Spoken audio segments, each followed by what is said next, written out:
Au TEP à tous, bien-aimés frères et sœurs, nous allons vous parler aujourd'hui des vainqueurs de la guerre en Ukraine. Quels sont les vainqueurs de la guerre en Ukraine? Qui gagne la guerre en Ukraine? Qui est en train de gagner la guerre en Ukraine? Ou qui a gagné la guerre en Ukraine?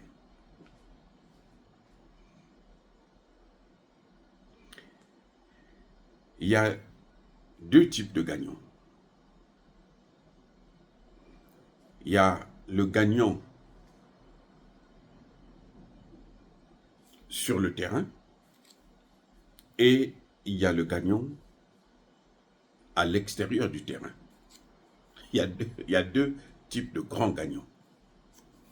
Bien entendu, ce n'est un secret pour personne, en tout cas pour ceux qui observent bien cette situation, le gagnant sur le terrain, c'est la Russie. Mais ce n'est pas ça qui est plus important. Ce n'est pas de ça que nous allons parler. Nous allons parler des gagnants qui ne sont pas sur le terrain. Vous avez la Chine, vous avez l'Inde et vous avez les BRICS. Au sein des BRICS, vous avez deux parties.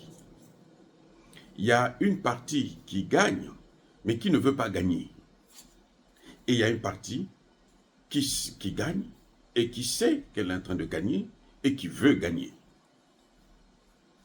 Ces deux parties, c'est d'une part la Chine qui veut absolument gagner, parce qu'elle sait qu'elle est en guerre, parce qu'elle sait qu'elle a le même problème que la Russie, parce qu'elle sait qu'il y a Taïwan qui est pratiquement la même situation que nous avons avec l'Ukraine. Taïwan est pour la Chine ce que l'Ukraine est pour la Russie. Donc la Chine a tout intérêt à ce que il gagne cette guerre, que la Russie puisse gagner, que les BRICS puissent être élevés. Mais vous avez des pays comme l'Inde, des pays comme le Brésil, des pays comme l'Afrique du Sud, qui sont hésitants, c'est-à-dire qui ont peur de leur victoire. Oui, ce sont des pays qui ont peur de leur victoire.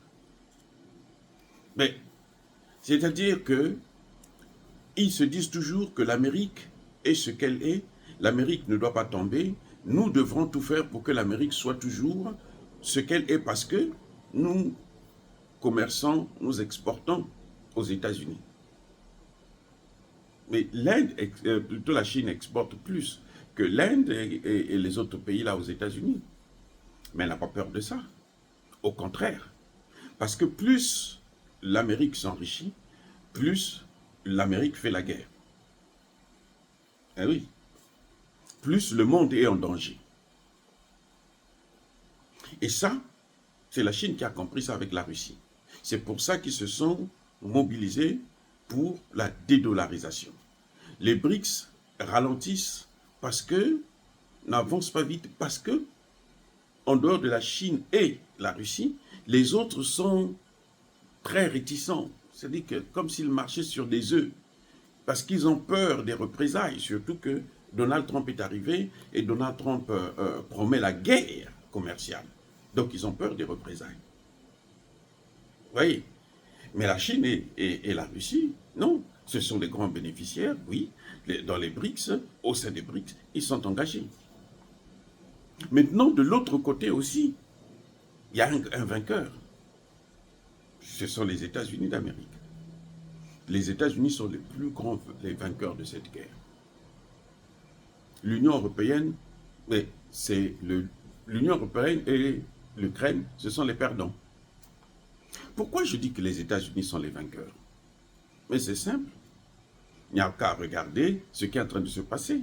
Je vous ai dit la dernière fois que l'Ukraine a rendu un grand service aux États-Unis.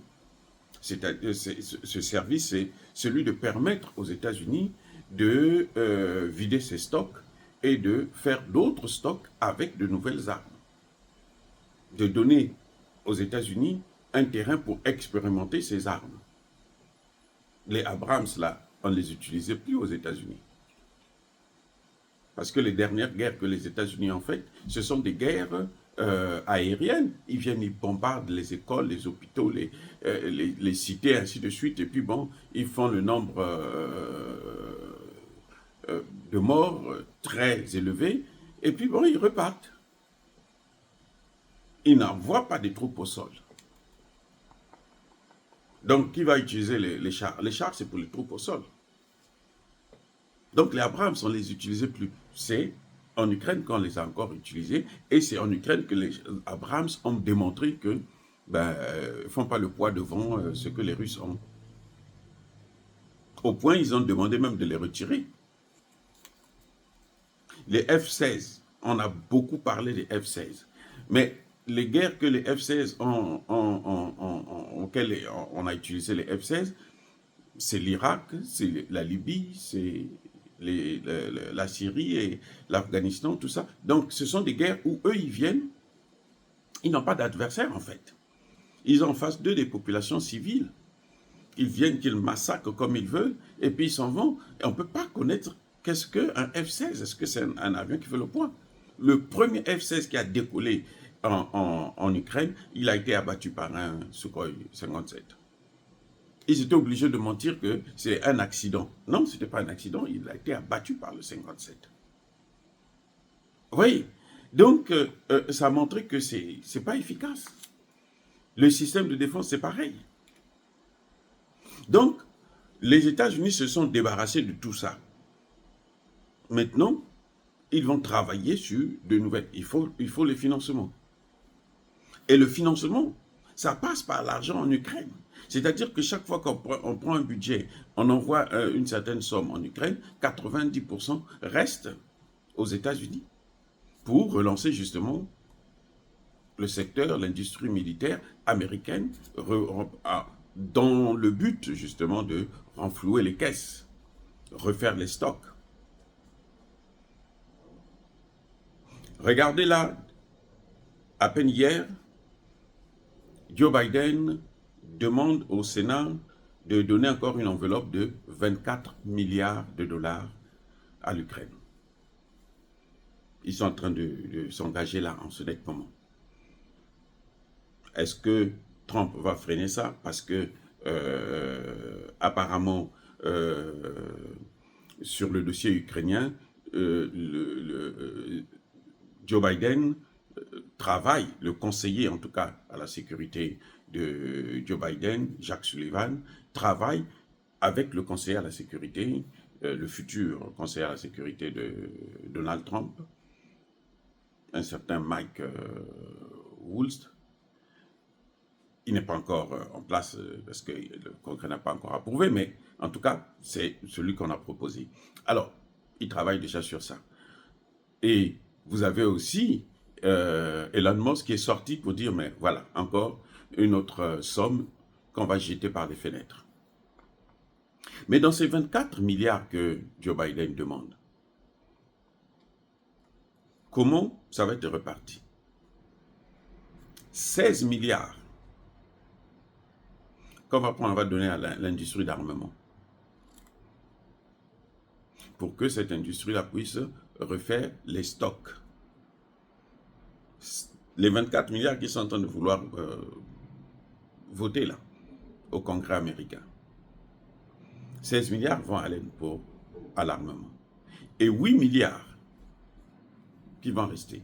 Ça ne va pas aller dans les mains de Zelensky, dans les mains du gouvernement, ça va aller à USAID. C'est USAID qui va utiliser cet argent en Ukraine. Donc, nous savons que USAID, c'est une partie du département d'État. Oui, c'est carrément le département d'État américain. Ce n'est pas une ONG comme les autres. Non, ce n'est pas une ONG privée. C'est une ONG de l'État.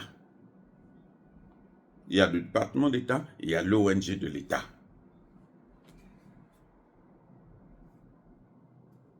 Ah oui.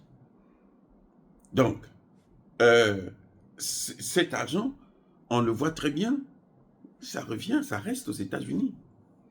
Donc, et même quand les Européens votent un budget pour la guerre en Ukraine, cet argent reste ici. Ça vient d'abord ici, aux États-Unis, parce qu'ils achètent des armes ici. Vous avez vu que la Pologne, tout son argent, elle achète les armes ici qu'elle envoie en Ukraine. Et quand Trump va arriver, il ne va pas changer la donne. Trump fera, ce qu'il va faire, c'est que ce n'est plus le Congrès américain qui va payer, son souhait c'est celui-là, mais c'est les Européens qui vont payer. Les Européens sont en train de travailler pour voter un budget de 18 milliards qu'ils vont prêter à l'Ukraine. Mais cet argent va aller où? Ça viendra aux États-Unis. On va peut-être donner 1 ou 2 milliards à Zelensky pour payer ses fonctionnaires et autres, et puis pour s'enrichir, et puis c'est tout. Donc les plus grands bénéficiaires de cette guerre-là sont assis chez eux. Et cette guerre est en train de créer une autre guerre.